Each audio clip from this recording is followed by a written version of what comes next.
He's coming, Dickie. Get out of here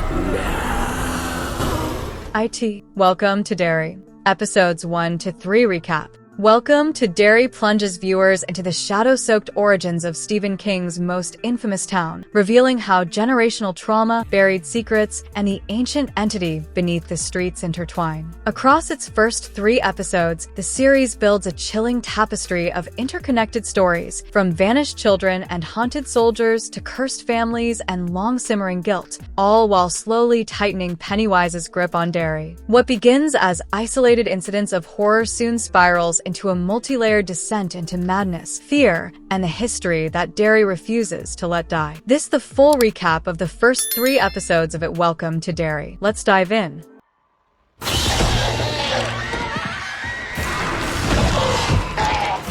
Episode 1. The series opens inside a Derry movie theater showing The Music Man. In the audience, a young boy named Matty Clements sucks on a candy dummy, his only comfort in a lonely childhood. When an usher catches him sneaking in without paying, Matty dashes out of the screening and hides in the foyer. There, he briefly meets Ronnie and Hank Grogan, kind locals who cover for him when the usher comes looking. Matty runs off into the night, desperate to leave Derry behind. He hitchhikes out of town and is picked up by a seemingly normal, cheerful family. But this is Derry.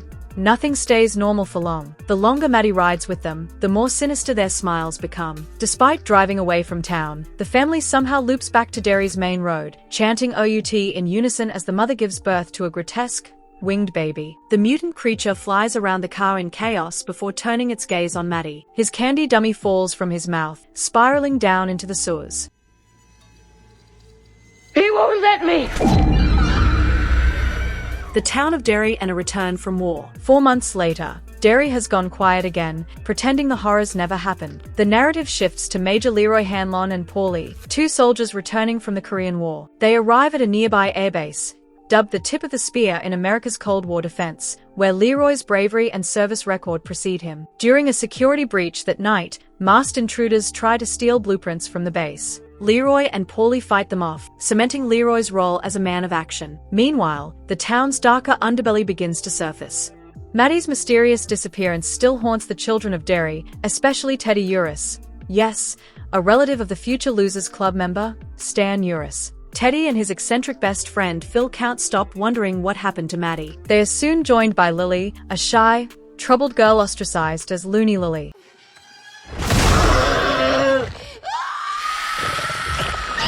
The Music Man returns. Determined to uncover the truth, Teddy, Phil, and Lily visit the town library, tracing old newspaper clippings about Matty's disappearance. Their search leads them to Ronnie Grogan, whose father Hank owns the same theater from the opening. Ronnie reveals she's been hearing strange music too, tunes from The Music Man, the same film Matty watched the night he vanished. They decide to sneak into the closed theater, where Ronnie plays the reel again. As the film flickers, Matty appears on screen, cradling the monstrous baby. The creature bursts from the screen into the real world, slaughtering everyone in the movie until only Lily and Ronnie are left. The 2 flee in terror as the nightmare consumes the theater. The episode ends with Lily screaming outside, the sound echoing through the empty streets of Derry, and signaling the evil has fully returned.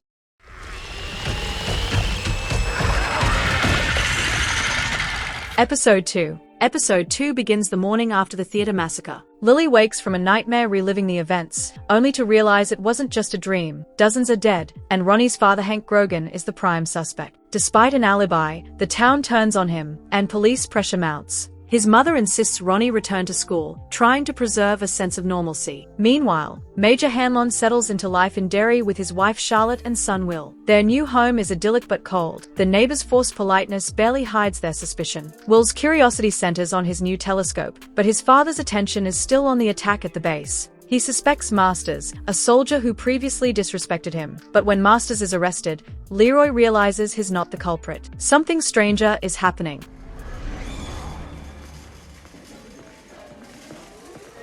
Derry's darkness spreads. At school, Ronnie becomes the talk of the town, the girl whose father killed everyone at the theater. She's ostracized and humiliated, while Lily faces gossip of her own. Their classmate Marge tries to win favor with the popular girls by ridiculing Lily, revealing how toxic Derry's social order really is. Well, Hanlon doesn't fare any better. Bullied for being the new kid, he's beaten in the street while adults look on indifferently. When Charlotte complains, the butcher shrugs it off. Boys will be boys. That callousness, the normalization of cruelty, defines Derry as much as any monster in the sows. At home, Charlotte rails against the town's apathy, but Leroy urges caution, alluding to a mysterious incident in Shreveport. Whatever happened there clearly changed him.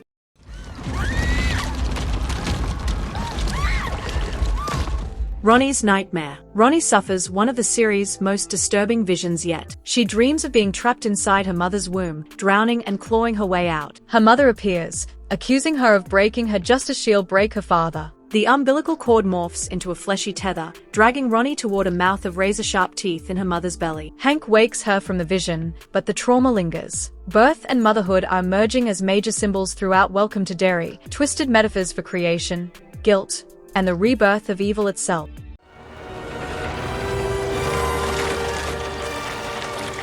Fear as a weapon. Back at the airbase, Hanlon learns that the military's true mission may be darker than he realized. Colonel Shaw, his superior, admits to being the masked intruder from before. He was testing Leroy's courage, looking for someone without fear. Now, Shaw reveals the base's secret Special Projects Division is trying to harness fear as a weapon, something that could end the Cold War. The excavation sites around Derry are part of this program. Shaw believes they are closing in on an entity buried beneath the town, something ancient and powerful that radiates fear. The dig uncovers a rusted car filled with skeletal remains, and, presumably, one of Pennywise's early feeding grounds.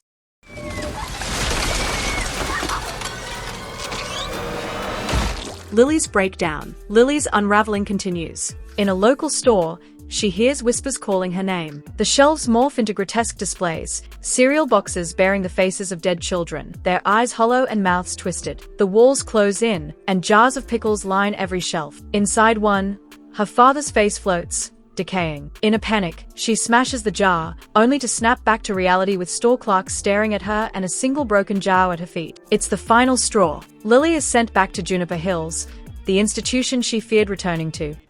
Come on, don't interfere. This don't be okay, baby.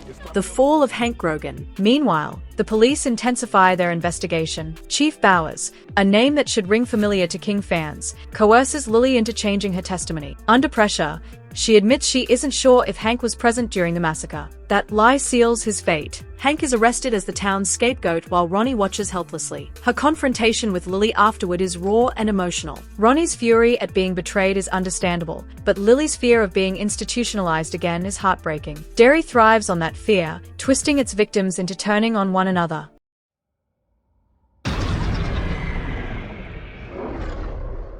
Episode 3. Episode 3 of Welcome to Derry opens in 1908, where young Francis encounters eerie figures at a fun fair, including a clown and a stalking old man. After meeting a girl named Rose, he's attacked in the woods by a monstrous humanoid, but saved when Rose drives it off with his slingshot.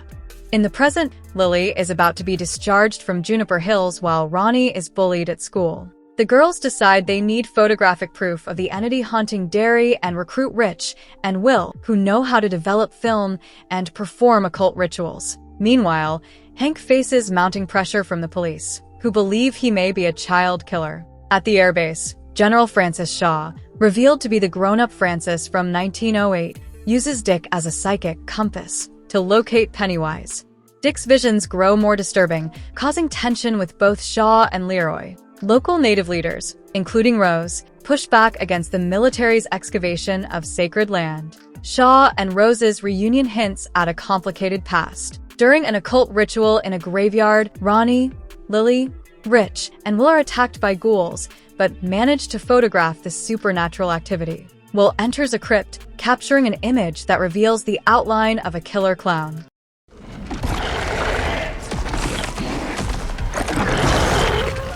Final thoughts. As the mystery deepens and the children, soldiers, and townsfolk find themselves drawn ever closer to the true source of Derry's evil, Welcome to Derry lays the groundwork for a sweeping, dread-filled saga. Ancient horrors are awakening, the past is bleeding into the present, and the thin lines separating reality from nightmare is beginning to tear. With evidence of Pennywise finally captured on film and powerful forces, human and otherwise, converging, the stage is set for the terror in Derry to erupt in full. The deeper the characters dig, the more they'll discover that in this town, fear doesn't just linger, it evolves.